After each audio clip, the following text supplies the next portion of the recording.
তাই নামাজে দাঁড়িয়ে যাব, পড়ব মাগো তারাবি, যেই নামাজের শিক্ষা দিলেন আমাদের প্রিয় নবী।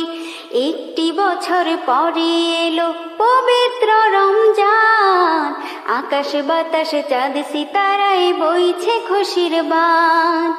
একটি বছর পরে এলো পবিত্র রমজান, আকাশ বাতাস চাঁদ সিতারায় বইছে খুশির বান। পাপী তাপির ঝরবে গোনা মাগফিরাতের জোয়ারে, সারা দিনের ক্লান্তি ভুলে সুখটা নিব ইফতারে। সেহরি খাবো রাখবো রোজা, ডাকে দিও মায়া আমারে, সারা দিনের ক্লান্তি